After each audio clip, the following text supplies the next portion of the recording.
তখন রিধি ও মিমের দিকে তাকিয়ে অনু মন খারাপ করে বলল, আমাকে কেন চলে যেতে হবে, আমি এখানে বসি। তখন মিম অনুকে বলল, তুমি এখানে থেকে আর কি করবা অনু, আমরা বন্ধুরা কথা বলবো, তুমি ছোট মানুষ, তাই তো বললাম রুমে চলে যেতে।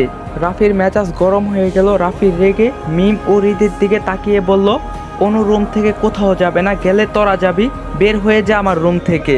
আহারে আহারে কি ভালোবাসা রে, এরকম ভালোবাসা জীবনে থাকলে আর কি লাগে। রাফির এইরকম ব্যবহারে রিধি ও মিম রেগে গেল। রিধি ও মিম রেগে গিয়ে বলল, রাফি তুই কিন্তু এবার আমাদের অপমান করছিস, আমরা তোর বন্ধু হই, তুই কি ভুলে যাচ্ছিস? মিম রাফিকে বলল, অনুর জন্য তুই আমাদের চলে যেতে বলতে পারলি, রাফি এমন করছিস কেন তুই? রাফি রাগান্বিত দৃষ্টিতে শক্ত গলায় রেগে বলল, তোরা দুইজন আমার রুম থেকে এই মুহূর্তেই বেরিয়ে যাবি, তোদের সাহস কি করে হয় অনুকে রুম থেকে বেরিয়ে যেতে বলার, এখনই রুম থেকে বেরিয়ে যা তোরা।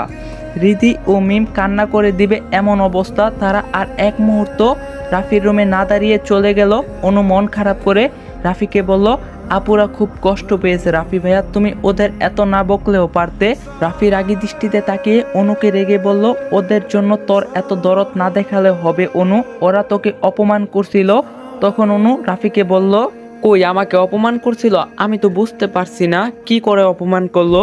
রাফি রাগী ভাব নিয়ে বলল, বড্ড বেশি কথা বলিস তুই অনু, আমাকে কি তোর আজকাল ভয় লাগে না? ভয় কি সব গিলে খেয়ে ফেললি, নাকি তুই আমার ঠোঁটে চুমু দেওয়ার পর তোর এই অবস্থা হয়েছে, কোনটা? রাফির কথা শুনে অনু লজ্জা পেয়ে গেল।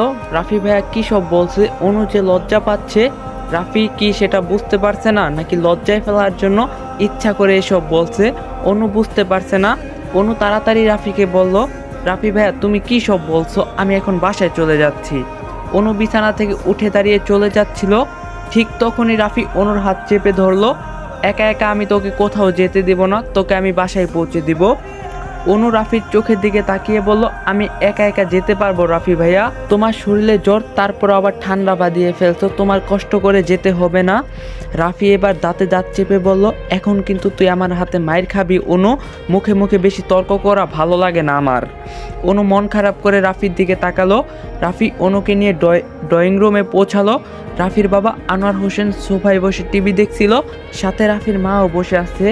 রাফির বাবা রাফিকে দেখে জিজ্ঞাসা করলো, রাফি তুমি রুম থেকে বের হয়েছো কেন? রাফি তার বাবাকে বলল, বাবা আমি অনুকে বাসায় পৌঁছে দিব। রাফির বাবা তখন রাফিকে বলল,